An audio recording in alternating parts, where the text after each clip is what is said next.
Welcome to The Pestle, reviewing and breaking down movies to look for insights into the movie-making process.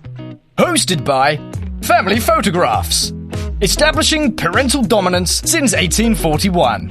Now, let's dim the lights and say cheese. Welcome everybody to The Pestle. Today's show is brought to you by The Rise and Fall of Sanctuary Moon. Come along for a rip-roaring trek through the stars and witness The Rise and Fall of Sanctuary Moon on Apple TV+. So, welcome everyone to The Pestle. I am Wes.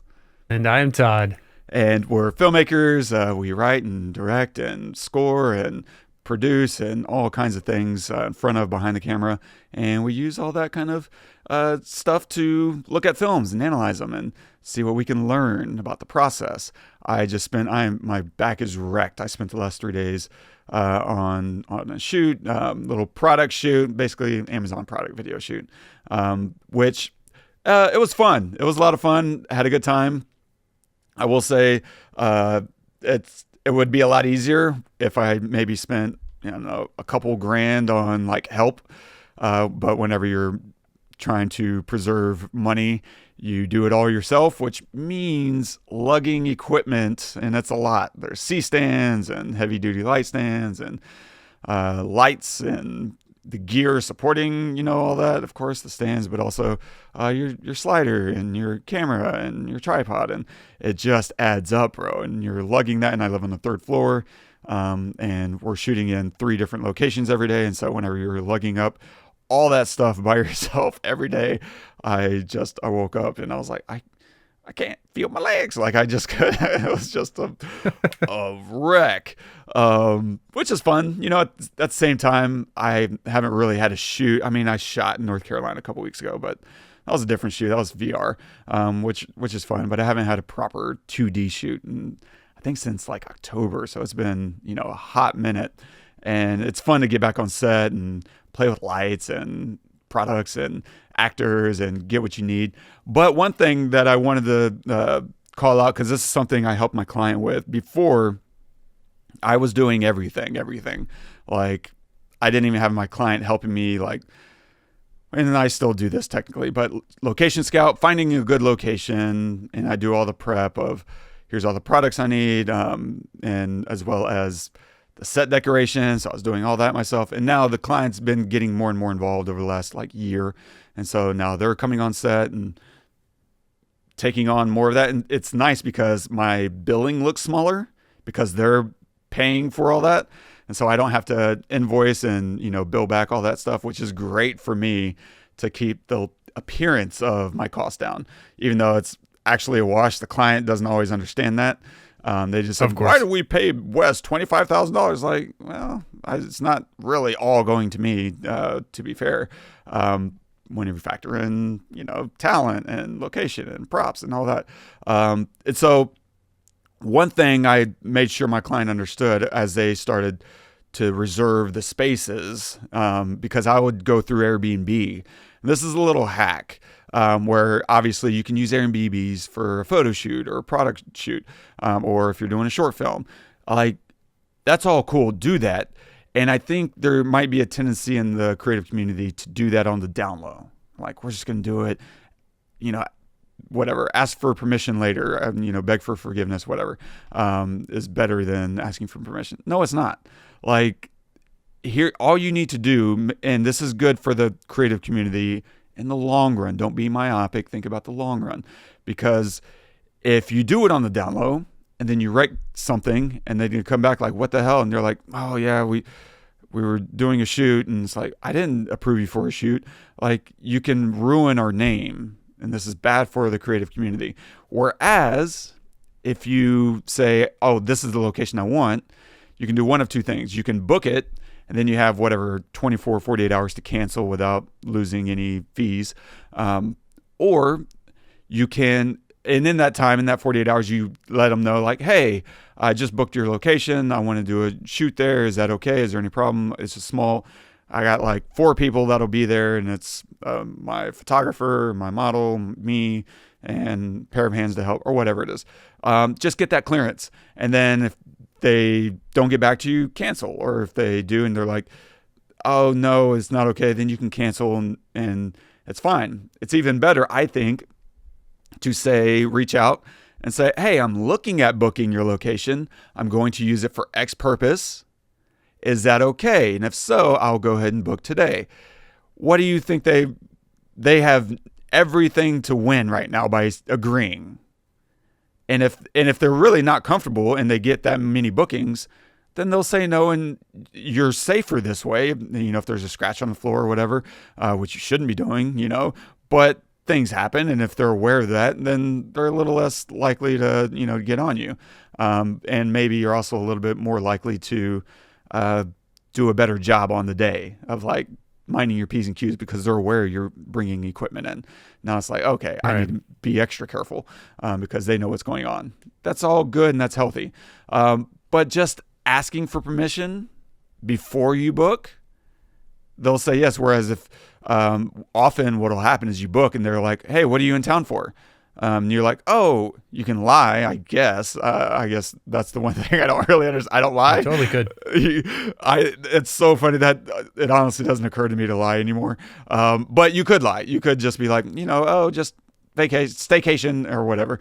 Or you can just be like, hey, actually, I'm doing a shoot. That's not okay. Well, 3 days into it, they can be like, yeah, I don't give you permission for that. And now you're on the hook. You can't cancel, but they're also going to be watching you. They might come by and file a claim or whatever. I don't know how that stuff on the back end works. But just ask permission. They're more likely to agree. And now you can breathe easy because if they're staying in the house next door, which happens a lot, right? They have a bungalow in the back that you rented. That's them in the front. They're going to be looking at you bringing in people and equipment. And you're like, what the F is going on? Just ask for permission.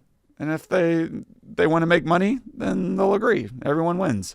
Yeah. Anyway, that's Did easy. you ever have that issue where like you told them that you were going to film and they said no? Never, not once. I'm trying to think if there's ever been a little bit of pushback. I think the most I've gotten is someone saying, well, what is it? Like, what are you shooting? Because they probably started thinking like you're shooting something, rated R. And they don't want any of that association with their space, which is more than reasonable. And so I clarify, here's the product I'm shooting. Here's a link to my portfolio so that they know I'm not full of crap. And here's what I'll be doing. And if I know who's going to be on set, I'm like, I never give out names of people I'm bringing on set, but I'll tell them I'm going to have 2 models and me, and that's it. And they're like, oh, okay, cool. And here's the product. If I know what the product is, I'll send them a link to the product or a picture. And I'll also let them know I'm happy to jump on a call. And I do this with models that I haven't worked with. I wanted to work with someone new, and so I recruited a new model. I reached out to them, and I'm like, hey, here's what I'm shooting. Here's the kind of things we're doing. Here's a link to my portfolio. Here's my phone number. I'm happy to jump on a call or exchange texts, and we can talk through the project more for your safety and comfort, whatever. Just so that people know that they give them some confidence. They're going to be alone in a space with someone they've never met for the first time without having any fear for their safety, and try to give them as many avenues of verifying, that you can.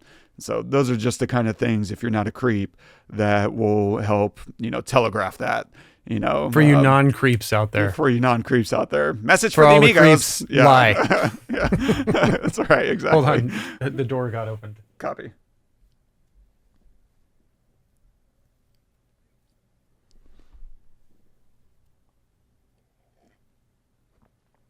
There's a spider in our ceiling, and we're naming him Dave. That's what she had to tell me. So, yeah. Oh, it's Good News Sunday. Yeah, what's your experience like that? I don't know how much you've actually had to do, because I think you've used more casting agencies than I've used, as well as, well, you are a producer, so you probably do reserve random locations here and there. Yeah, for sure. I mean, for locations, we would usually go through either a location scout who would handle that stuff, or like all that stuff was cleared, early on. But I think you work more with like the Airbnb situation, which I think probably aligns more with our listeners, where, they don't have like somebody who will specifically handle that, right? Yeah. And so they just need to find a place, right? And actually, it's pretty resourceful thought to even use Airbnb to get a location, right? Like, okay, I'm looking at Airbnb for the purpose of location scouting, not necessarily for the purpose of like going and staying there, as opposed to like just driving around aimlessly and like trying to think, oh, I mean, or like looking randomly online. I think it's a pretty good use, and I think most people that have an Airbnb property, I think you're right, would be like, would jump at that. I think that they would be happy to have that. They might ask, for proof of insurance kind of thing, but I think most actual locations would ask for that anyway. So you should probably have that buttoned up if you're going to do that. But, and if not, it's pretty cheap to get, like short term. Yeah. And I think it also comes down to like the couple of times I've worked with location scouts, I just haven't been super impressed. It's always limited. And to your point, like some of it is just kind of driving around looking. And whenever you have people who are motivated to show you every inch of their space already, and it's laid out in this nice, geographically located map, it's like, you know what? It's a little bit easier than some of these scouts. But there are times when I have had to use a scout because, right, you're not going to locate a hospital that will let you film in it very easily. And that's stuff I've had to do. I'm like, okay, I can't control this one, so let's go through. And Texas is awesome because they have free freaking resources. If you're not aware, I'll find the link and put it in the show notes. There's all kind of free resources you can have in Texas, at least, and I'm sure most states have this, of people who gather this information. Like, here's a bunch of locations that you can rent. They don't necessarily give you prices, but they'll let you know, hey, here's the space. And there's also something like Pure Space. It's just so much more expensive to use Pure Space. That's much more, production oriented. But that's the kind of thing where it's like $200 to $400 an hour, and then like 3-4 hour minimums, and suddenly it's like, I just broke my freaking budget. Like, so there's a lot of options, but I mean, if you can have a really good location scout, hats off to you, sir. Yeah, I mean, the best ones have locations in the back of their mind all the time. Yeah. So if you say, hey, I need a open field with trees in the background, tall trees in the back, they like have it in their head, oh, I have this place or whatever, or they have a list that they can go to that's like rural or urban and things like that. And even more importantly, if you're working on those bigger budgets that you're talking about, that you usually work with, it's more, they're also thinking about space for crew, parking, and access to locations, bathrooms. Do we have like trailers? What do they need for this particular shoot? And so they'll be working hand in hand with your UPM, your unit production manager, to coordinate all that. So as a producer, that's someone else's headache. Yeah. Well said. Nice. Awesome. Anyway, shop talk. I don't know how to transition that to the Three Amigos, but what are we covering today, bro? Oh man, today we're covering 1986's Three Amigos. So if you haven't seen this film, please pause this episode and go watch it, because we're gonna spoil a bunch of stuff, I think. I don't know, maybe. Yeah, yeah, exactly. Maybe. Really spoil. We'll talk about a bunch of things, I'm sure. We'll talk about some of the story and writing, classic comedy, setting up the confusion of the film's premise. We'll definitely cover some favorite moments and a little bit of cinematography. We'll touch on some of that and other such stuff and things and stuff. And a quick synopsis of the film. 3 actors accept an invitation to a Mexican village to perform their on-screen bandit fighter roles, unaware that it is the real thing. It's directed by John Landis, written by Steve Martin and Lorne Michaels and Randy Newman. Cinematography by Ronald W. Brown. Featuring Steve Martin as Lucky Day, Chevy Chase as Dusty Bottoms, Martin Short as Ned Niederlander, Alfonso Arau as El Guapo, Tony Plana as Jefe, and Patrice Martinez as Carmen. ¡Somos tres amigos!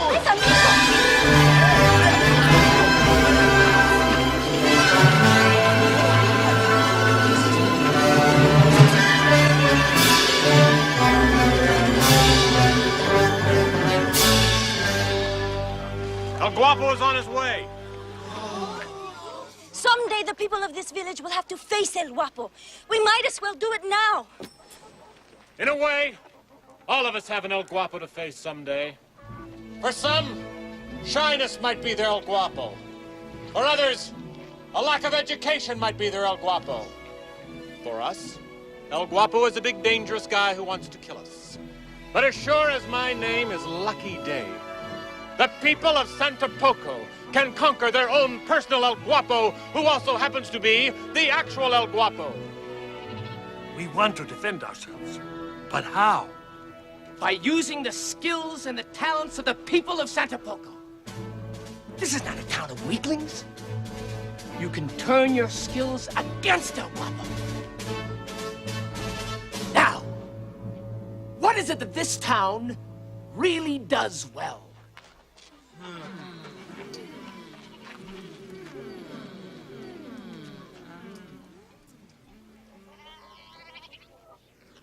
We can sew. There you go, you can sew. Ah. If only we had known this earlier. Ned, Dusty, Sewing. remember our film Amigos, Amigos, Amigos? Yes. Remember what we did in that movie? Gee, do you think it could work? It's got to work. It's our only hope. Let it run. Just let it keep going. Oh, everyone. Dude, Three Amigos. Have you been watching this your whole life? And if so, how does it hold up? I mean, so it's nearly 40 years old. Came out when I was 6. I didn't see it until, I was in college or something, probably. Oh, shit. Okay. Yeah, maybe high school. I don't remember. I wasn't like super into, I didn't like, I don't know. I wasn't like a movie buff back then. But anyway, I do think it holds up only because of the casting in it. Like all of the jokes are very tropey now, these days, but I think they're tropey probably because of a movie like this, right? Yeah. But they're timeless scenes for me that I still kind of like not just remember, but use in nomenclature when I'm talking today. Like, hey, you guys, look up here, things like that.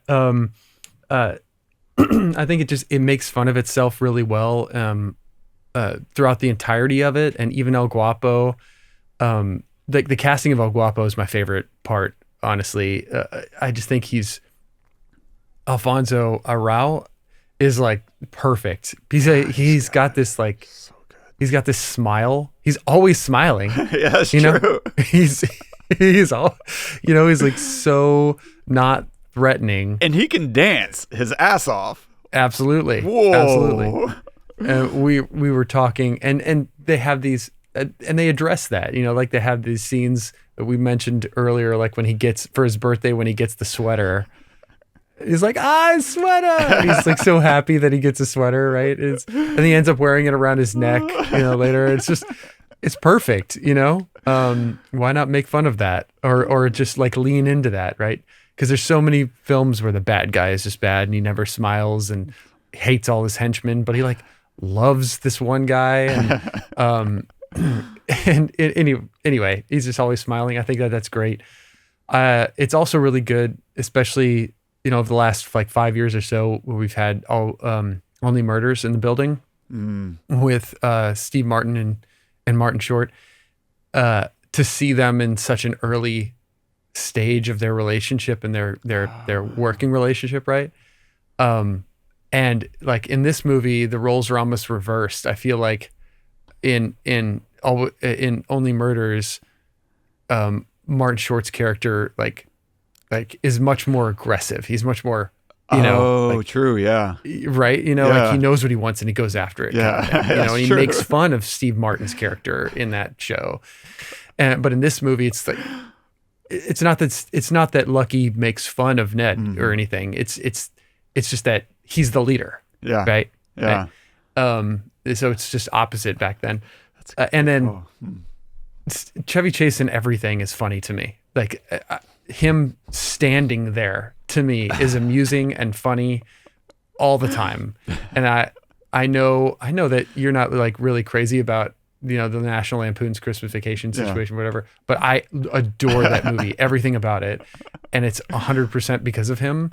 And I just love all the scenes that he's in as well with this, like the scene where he's sitting down with the girl and she asks if he wants to kiss her. And he says yes, and then he keeps playing guitar. Oh, you mean now? It's perfect. And the way that he delivers that is great. In terms of like filmmaking, there's not really much. There's not really a whole lot to talk about. I do like the setup. It's in a time long ago where we have silent movies. We probably don't only have silent movies. But, in Mexico, when they're watching their movies or that movie of them in the beginning and it's silent, it's probably like an older film of theirs or something. Anyway, it's like, set a while ago, probably like pre-phone almost, because they're sending telegraphs and stuff. Not pre-phone, because they actually use a phone. But like, like not a long the time entire ago. world doesn't have, Yeah. And, I like that. There were a couple other guys in the scene where they get fired. Who were the guys? It was Phil Hartman and John Lovitz. Yes, it was so good to see them in like the tiniest like little one scene role. They were there for one day. You meet Cochise. You fight. Yes. Come and take the Three Amigos clothes. So anyway, I thought the premise was fun and funny, and the reason why they didn't know that it was real was because the lady who wanted to send the telegraph didn't have enough money to use all the words. It's great, it's a literal physical game of telephone that failed. So anyway, I thought that the setup was good, and then the moment where Lucky realizes that it's real and they start crying, I thought was really good. And it just never. I've already been shot.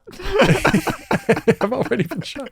There was never really one moment where it was serious, And in a movie like this, I didn't kind of like want any seriousness. I want it to be fun and funny the entire time and lighthearted, because I know what's going to happen. I know they're not going to die. So why belabor that by making me feel like maybe in a moment that they are, or trying to make me feel that way. So in a filmmaking perspective, there's not really a whole lot to talk about. I mean, like lighting and angles and stuff. I think the one thing I could mention would be the editing. There were several moments where I think today, and by today's standards, they would have cut away, but they hang on it for another 1, maybe 2 seconds.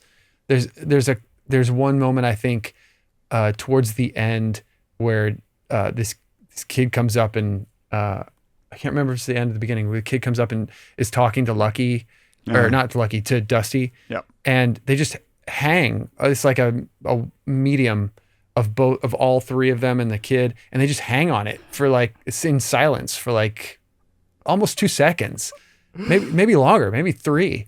And then Dusty bends down to the kid, and they have an edit there. Why? I mean, it's just, I think it was probably on purpose, I don't think it was like a mistake, but those moments I thought they like pull you back in. You're thinking, oh, are you going to do something? Or like what? Just for a second, and a film like this really is forgiving in that case. It not only forgiving, it like wants that kind of stuff. It hang on an awkward moment, or like make a moment awkward that isn't really awkward, but it's awkward for you because now we're just standing as a viewer because we're just watching nothing happen. And even if it's just for 2 or 3 seconds, I think it like added a lot. So anyway, casting, I thought the writing was really great. I thought the way they got out of the situation at the end was great. Like the clip you just played. Do you remember our film, Amigos? And you don't really know what they're going to do. And then you figure out what they're doing. And but it's fun the entire time. You know, they're shooting at them and missing always, and just yeah. So, what did you think of it, dude? Yeah, after a long week, and we had said ahead of time because you couldn't record on Sunday. It was Father's Day. This is Juneteenth. Happy Juneteenth, everybody. And so is when we're recording it. We're releasing it in God knows when, a few weeks. But it was at the end of my long shoot week, and so I was like, yeah, I can't do it on Monday. Can we do it on Thursday? And you're like, okay, yeah, that works. Are you sure you're going to want to? I was like, yeah, it's all good. And then I get home last night, and I am just physically beat. Like, I'm hunchbacked, and foam rolling out my back is just excruciating. And I was just like, I don't know if I can watch Three Amigos right now, but kind of have to if I'm going to get like 2 viewings in. And so I sat down, hit play, and within like 30 seconds, I was cracking up, like laughing in my bedroom by myself. And it didn't stop. Like, a good chunk of this movie was me laughing out loud uncontrollably. It's just like, I can't so stop good to it. hear. Steve Martin absolutely hits my funny bone. And Martin Short's ability to his reactions, like at that moment you're talking about when they're getting kicked out of the movie business, and the Mr. Flugelman is like, in all the Mexican movies you've made pretending to be, Spanish, landlords, have you ever heard the word nada? Do you know what it means? And Dusty Bottoms is like, is that some kind of light gravy? And you cut to Martin Short. He's just like, oh yeah, and just his face as he's like on board with like, oh yeah, I know what that is. It's just, it kills me, and it's filled with these little reaction moments. And I just lose it. Like, it's so good. And same thing, like the look up here moment when half of this movie doesn't need to exist. It's just there for getting to the next moment. And it's a mail plane. It's Dusty's reaction. Yeah, I get it, but he really doesn't. It's perfect. Understand. Steve Martin or Lucky starts laughing along, and it's like, oh, he finally starts getting it, and then you realize, I don't know if he does get it, and then, or is it just Ned laughing at his own joke in tears? Like, he just can't stop. They're like over it. They're like, okay, let's move on. He's still just laughing at himself. It's so good. Like, all these moments I am really laughing at, like him at the top of whatever that is, the parapet, the wall, and just trying to get them to look up. Like, it starts off, it's kind of amusing, but they know how to drag a moment out from amusing to funny to way funnier. Like, this just keeps, like, the note that they hold at the beginning, and you're like, okay, they're singing, dancing, that's cool. And then they go on this, that's the whole punchline to the song, is this crazy long hold, and they're sticking the landing there, right? They're just holding the frame until it's just, you get a good laugh, and then it goes so much longer that you gotta keep laughing. You're just like, what are y'all doing? And it works. It still works for me anyway. Like, I'd be interested to see like how Simon reacts, or someone like that that's like still young and appreciates comedy for comedy's sake. Yeah, I want to watch it with him because I didn't at first, because I was like, I don't remember if there's a bunch of sex. Like, it's funny as a dad, like, I'm more okay, I feel like, with a little bit of violence than a little bit of sex. I just don't want them to grow up that way yet. Like, you're so American in video games and stuff, but like sex is a totally different thing. So I just wanted to make sure that there wasn't any of that, because I did not remember at all if there was. And I think a movie like this could get pretty raunchy pretty quickly if it wanted to. So yeah, anyway, fair. And so yeah, for me, man, God, and this is, for me, like, I definitely remember seeing this in theater, and for me, this is the first true memory of going to the movies. Ghostbusters, I don't know if I remember it, or if those memories are like implanted, incepted into my brain by my family. And I kind of remember that. It's like fuzzy if I remember Ghostbusters. This, I absolutely remember walking into the theater with my biological father. He took me and my brothers, and I think my uncle was there, my Uncle Steve, and we all went and sat down.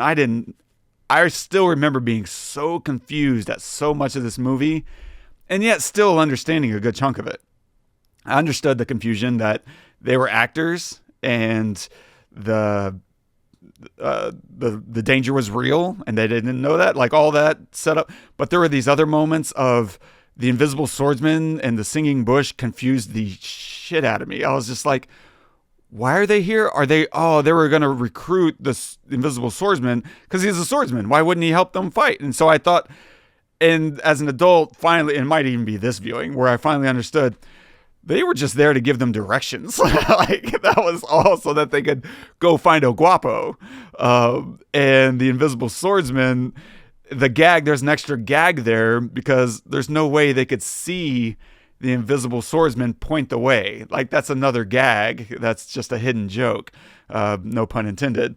And so like, it's this layer of like, these idiots, couldn't find, and then luckily the plane flew overhead and they followed the plane and I got them to it. But it was all, obviously it's just there for comedy's sake. And as an adult, I get that. As a kid, I was hella confused. I didn't know what was going on. I knew I loved Chevy Chase and Steve Martin. And I think as a kid, I didn't appreciate Martin Short for his Martin Shortness. Like that came in time. Dude, his dancing. Just there's one 5-second shot of him dancing where he bends his knees. That's so Martin Short. It's so good. And the moment when there's this rule of repeats that kicks in. There's the first time the Amigos go out to meet the villains and they put on a show and the villains flee. And it's so good because they trot themselves out there and they do their spiel of we are the three. And then they do this little, I don't know what to call it, this boot scoot around. Like they all kind of just move around each other. And then it stops and you think that's it. And they kick into the... and Martin Short starts like parading around. You can't even talk about it. It's so great. Amazing. Because another amazing thing about his character is like he's the reason they even go in the first place to save her. That scene, actually, this is the most serious scene in the entire movie, and it's like very well acted and very well done by Martin Short, where he's they look around and he's standing away from them. He's like, I'm drawing a line in the sand. We're going, like he basically says, we're going, Yep. and pulls them in, and he's the reason they go in the first place. And he never questions, like there's never one moment he questions it after that point. That where any of them question it really, but mostly him. Like he, in that scene, I don't know, I just felt very convicted. And he's the one character on my rewatch this morning that it clicked for me that he is the most developed and interesting character in the entire movie. Because, and I think it caught my eye last night when I watched it. I was like, Ned has his name on his belt buckle. That's kind of funny. But I thought him having his name on his belt buckle and being the only one, I think it's indicative that he's also the only one who knows who he is. And it's that implication because whenever they're all tucked into bed all together, I love that they don't just act ever once as grown-ass men. They're always these children. And they're tucked all together. Them on the donkey all together. Sorry. Sidetracked. But whenever they're talking in bed and they're talking about what they're going to do with their money, there's the rule of comedy comes in threes, the rule of threes. And, Lucky gives his spiel about, I'm going to get a nice fancy car. And Dusty I forget what he's doing. He's buying a house or women or whatever. And they get to Ned. And what does he say? I want to start an orphanage and help, underprivileged kids. Yes. They're like, I was going to do that. Occurred to me. And his first inclination is to use his money to help kids. And then later we see him gathered around the kids, telling them stories that they don't get. It's Dorothy Gish. And I swear it happened. And they're all just like bored and they don't know what's happening. But that's him, right? And he's the one who draws a line in the sand to turn into heroes and to stop being these frauds. And then whenever they leave town and they're at the campfire, they reveal that he was the one who caught everyone's dinner. And great point. Yeah, I forgot about that. And then he, at the end, also takes umbrage at not performing his quick draw for real. Whenever the German is like, "You're a fake," and he's like, and he kills the German. Kills the freaking German, right? But he doesn't want to shoot people, right? That's against my etiquette. I love that he calls it his etiquette. Just kind of a personal thing. It's like, yeah. But he's forced to, right? He's put in the live or die situation, and he chooses to live, and he proves himself, capable and not a fraud. He's the only one in this film, well, of the three amigos at least, that is honorable. He's not in it for the money, and that's always been his personality in the films. And now in real life, he wants to enforce that. Like, this isn't just movie for me. This is like who I am. And that's a really fascinating character in these three idiots, to have one genuine, person that also at the end pulls the baddie like out of the crowd. Yeah. It's almost like he's a savant. Yeah. You know what I mean? Like, he can fly a plane too. Right. He is capable. He is the one capable character. He flies the plane. And what a great, reveal, because they do this moment where you think everyone's going to crash, and everyone's screaming. He's screaming, and there's a shaky, and then burp, it just lands. It's so good. It's so good. But I was thinking, watching the plane sequence, man, whoever's flying that plane, wow. I mean, they bounce off the ground. They like hit a bush or something like that, and they're flying super low and wonky, all over the place. Like, wow. Hats off, right? Because I was watching that the same. I was like, how did he not crash? Because in my mind, you let one of those tires hit the ground like that, and you're pivoting, and that's suddenly like you're eating it for life. Yeah. Yeah. And so anyway, it reminded me of Mission Impossible, actually, a little bit. I was like, wow, this is super impressive. Anyway. You know what this reminded me of? Did it remind you of any other movie we've covered recently? Oh, man. We're at 329. What are you talking about? I do mean recent, like Tropic Thunder. Doesn't this feel like what inspired Tropic Thunder? Like, you have actors who are in a situation they don't know is real. Yeah, you're right. Yeah. And by the end, this obviously doesn't have the violence, and it feels like Tropic Thunder said, we're going to amp it up and make it, funny through violence. And this was like, we're going to make it funny without the violence. But yeah, this feels like maybe an inspiration for Tropic Thunder. Maybe. Yeah, 100%. As much it's as like if you took Three Amigos and you mashed it up together with Apocalypse Now. Yep. There you go. Absolutely. And this feels like they took the Three Musketeers and said, we're going to do that instead of these debonair fighters. We're going to make them all idiots, unaware of their danger. And played with that territory, which is really fun. I mean, I need to start thinking about it in that way, where what's a fun take? I mean, Indiana Jones, right, is a play on James Bond. It's like, how can we make him the exact opposite, but interesting, cool. Here's all the ingredients. Here's how to play in that. Three Musketeers. How can we make a comedy out of this? Okay. Yeah, I don't know. It's an interesting approach to take some genre or iconic character or idea and pivot with it to a new direction. Yeah. Anyway. One of the things I really loved throughout the film was, or at least at the beginning, was how they built the double confusion. Right? Because it's not just one. It's not just that they are unaware of the danger. The people who hired them are unaware that they're unfit. And so how do you get both of those things? It's pretty easy to get one. Well, it's easier to get one of those things, but to make sure it's working on both sides really takes, some creative writing and thinking around the curve. And so it really pivots, I think, with Carmen, who sees the Amigos movie, right? And the era, right? Movie technology is brand new. In 1916 era allows for the confusion, right? And then it notches up by the location of the people in need, right? She doesn't have enough money for a clear telegram to send a really clear message.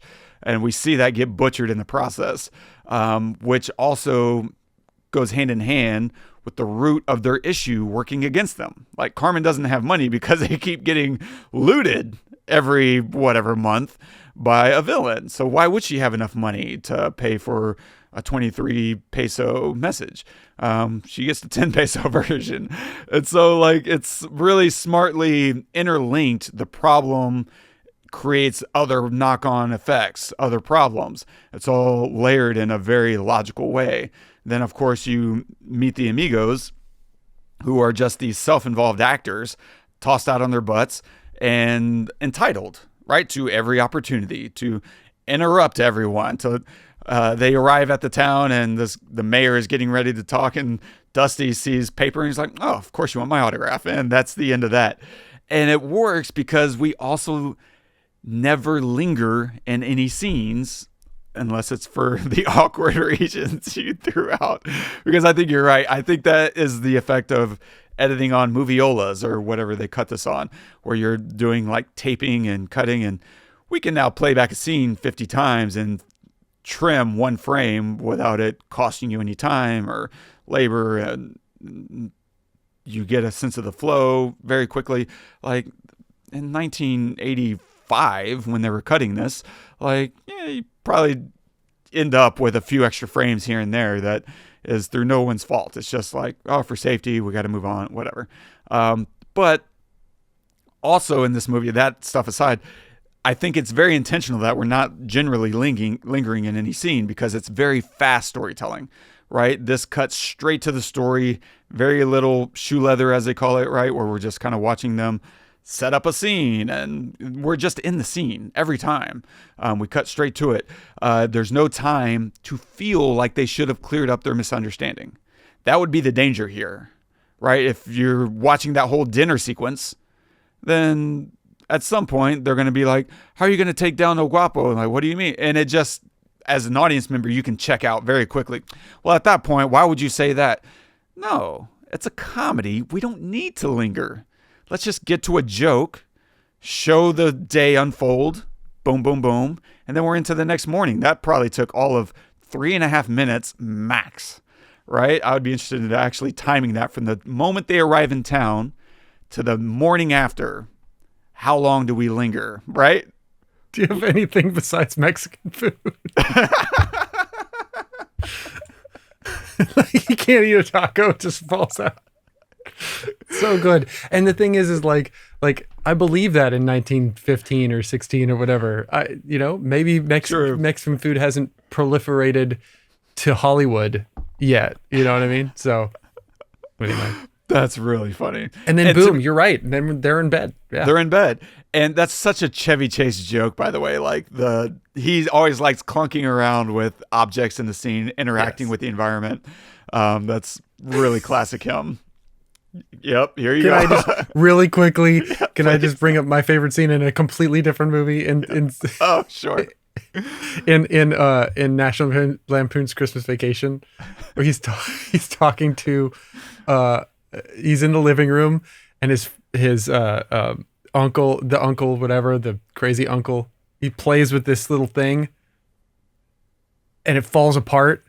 Oh, yeah. And Chevy Chase is trying to like put it back together. He just can't. He's like futzing with it for like 3 minutes. Anyway, I'm sorry, because you're right. I'm only bringing that up because you're right. Because that's just him. That's very much. He loves all those little interactions and being a goof, and but he does it so well. That's actually really hard to do. To do it and make it funny and make it look like you're not intentionally doing it. Right. And he never does. It never looks like, he doesn't know how to turn off the ice cream machine. It's just like, it's filled up. I need another cup. And it just keeps on overflowing. And I need another cup. And now he's got 5 ice creams and he doesn't know how to turn off the ice cream machine. Like, he just does that so effortlessly. And it's frustrating because it's great physical comedy, which is the basis of this whole movie. Yeah. So fast storytelling, right? We show up in town. The kid asks if he can have Dusty's watch when he's dead. Cut to dinner, right? And then you have anything besides Mexico? Cut to bedtime. punchline, new scene, and then we're waking up, right? Even when they're riding out of town, and we cut to the campfire, they get directions off screen. We don't even see that take place. We just suddenly have new directions, and they involve all these weird, chaotic elements of a singing bush and an invisible swordsman who points the way. And it's like, what? And then suddenly they wake up and we're just in the desert and they're dehydrated, right? They're dying of thirst. And it's just constantly boom, boom, boom. Comedy coming in threes, right? Lucky has no water. Ned has dirt. Dusty has just tons of water and he doesn't need it. He throws it away. And it really has no bearing on the story whatsoever.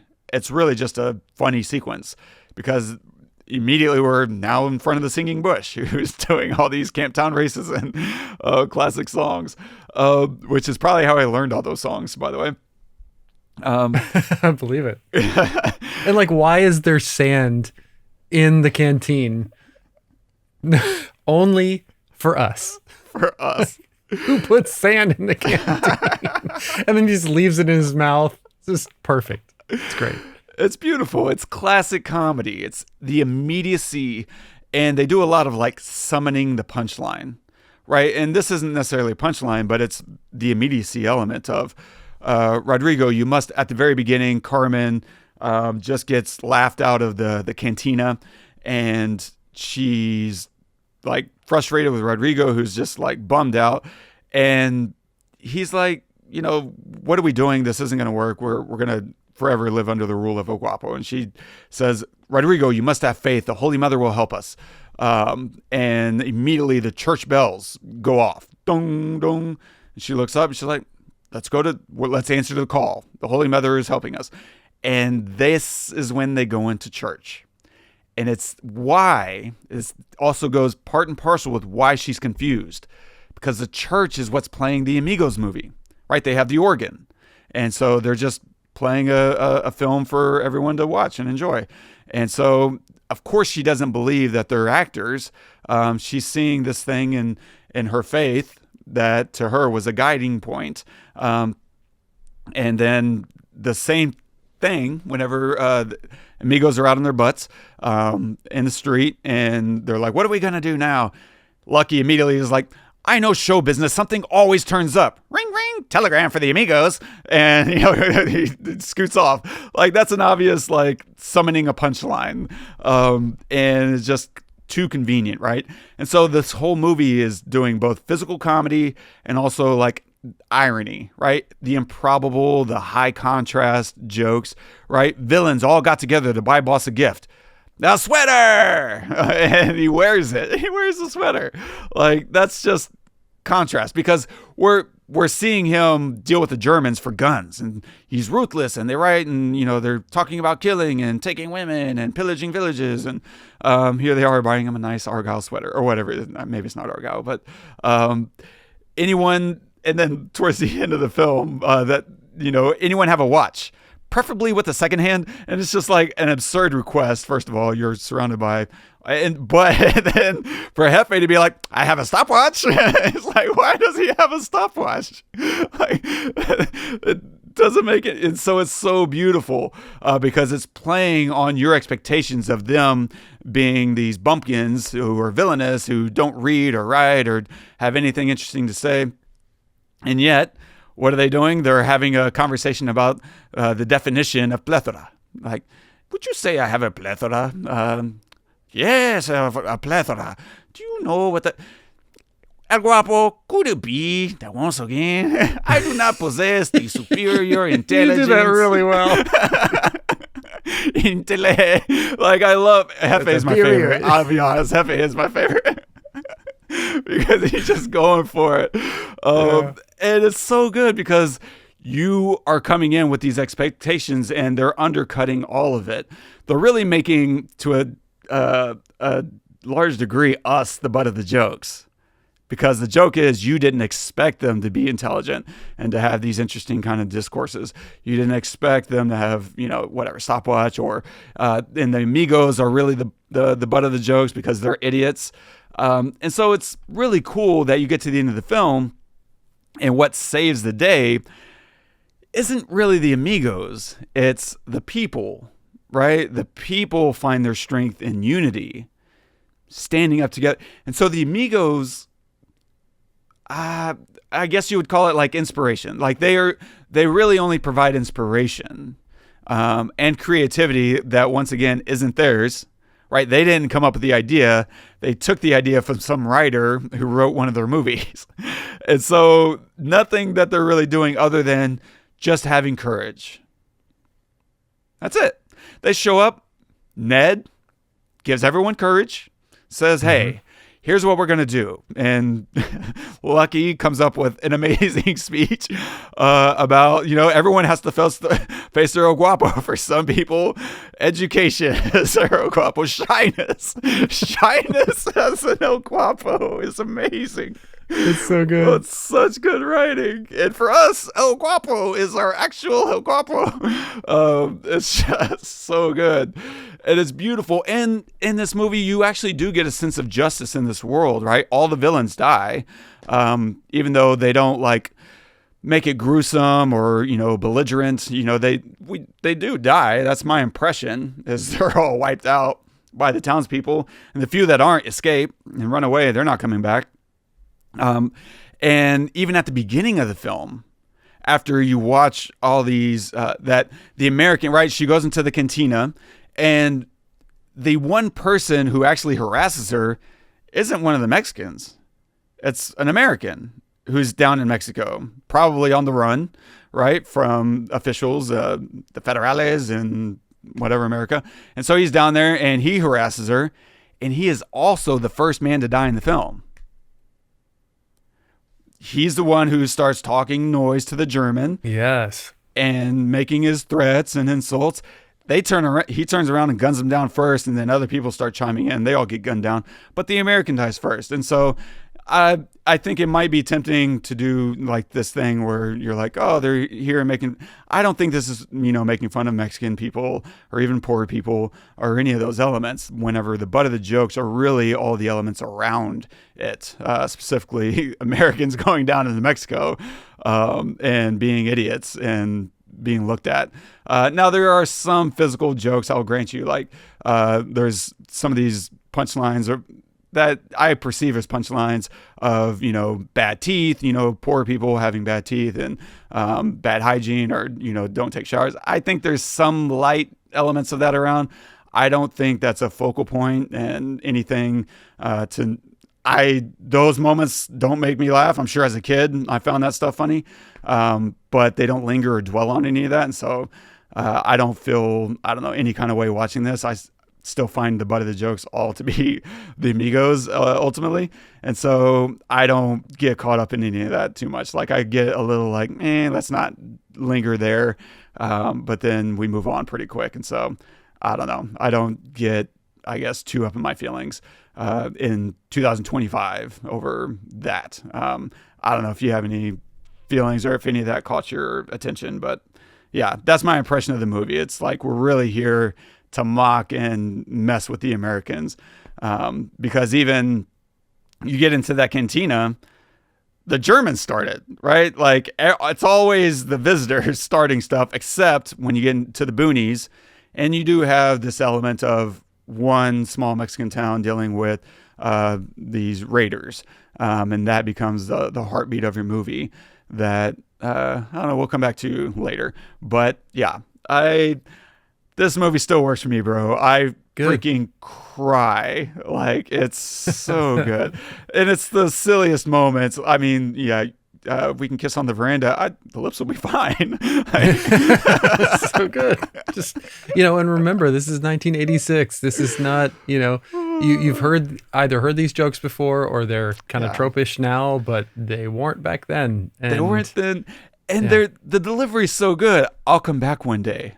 Why? And why? It's so authentic. She's so serious about why. I'm so confused. He's like, well, like, oh. And she backs away slowly. Oh, so My Little Buttercup, bro. I freaking die every time they do My Little Buttercup. Because they're really going for it. They're wiggling their butts. And Steve Martin's facial expressions when he's doing that, just send me. It's so good. I mean, I love all the shots in the silent film of them when they're looking at the camera. It's such a good introduction to them.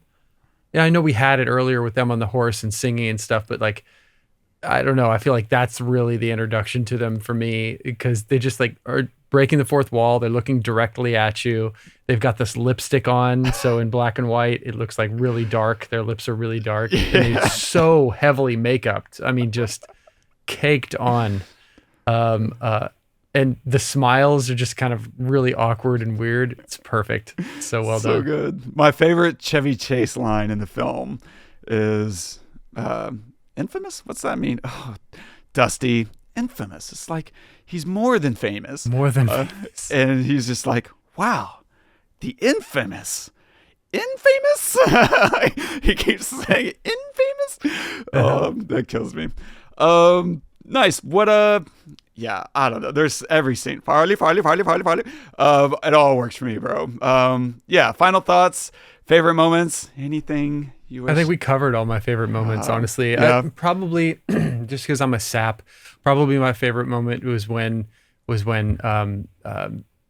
he was convincing them to stay and go help, when Ned was convincing the guys to stay and go help and save Carmen. I just love, I don't know. It just, an entire movie full of, stuff that's fantastical and not real and hilarious. There's just one shining moment of heroism that is unwarranted, unnecessary. Yeah. And yet, important not just to prolong and the movie, but also as them identifying, because they are the three amigos. It's all they are. They have no families. They have no home. They have no clothes. They have nothing. They don't even have a career anymore. So that's just what they are. And Ned just embraces that. So I think that's probably my favorite moment. That's pretty good. Nice. Well, you know what? I'll run down just a couple more notes, and then I'll be done. Physical comedy-wise, this has got to be exhausting to make, bro. Like jumping on their horses, falling down, Lucky fighting the weighted chains in the basement or in the dungeon. And for me, my favorite stunt is actually Hefe tumbling backwards off his horse, firing a shot in the air, and then collapsing is like amazing physical comedy. Like that's, now maybe he had a stuntman off the horse, but still, like all of it flows really well, and it's just impressive editing and stuntsmanship. Cinematography wise, obviously, like you said, there's not much to talk about here. It's bright, it's wide angles. Wide angles play so well in comedy, right? It lets the physical performances shine through, along with reactions, right? It gives a better sense of your location. So why not do wide angles? But they also fill those frames up. So many great shots filling up wide angled frames is just, it takes a lot of work and a lot of preparation, right? We get into the town square towards the end when the villains all ride into town. They pack that frame out with men on horses. And it's a wide of the town square, and it's completely filled with cowboys. Like, it's just such a well-constructed visual shot to make you feel the overwhelming nature of El Guapo arriving into town. And so the odds feel really stacked against you. And that's all accomplished in one shot in one frame. And then every other frame after that kind of carries the weight of it. So it's just genius. Really, really smart. Shooting, editing, all of it works really, really well. Yeah. So what are you going to recommend this week, man? I'm going to stick with kind of an older, entertaining film. I think we've talked about this one before, just like that. I really enjoyed it when I was a kid. I haven't seen it lately, but so maybe it doesn't hold up, but it's a good Richard Pryor film. I'm going to recommend Brewster's Millions. If you haven't seen that, I mean, the premise is really interesting, and where he chooses to take a small amount of money, or he could win a lot of money if he spends a ton of money and has nothing to show for it at the end of a month. So it's like, how do you do that? How do you spend $30 million in a month and end up with nothing. It's really interesting and fun film. And I love Richard Pryor. I remember growing up accidentally listening to some of his stand-up and being like, what is this? The guy was just brutal. So yeah, Brewster's Millions. I'll admit we watched that shit as a family. Ooh, as a kid. Yeah. We grew up in very different households. Very different households. Oh, we got to do some Pryor at some point, man. I'm glad you called that out. God, what an incredible legend. Yeah. Nice. I am going to recommend, so Alfonso Arau, incredibly talented. He's also a director on top of being like an amazing comedic actor and dramatic actor, I'm sure. He's also a director, and he made a film called Like Water for Chocolate from 1992.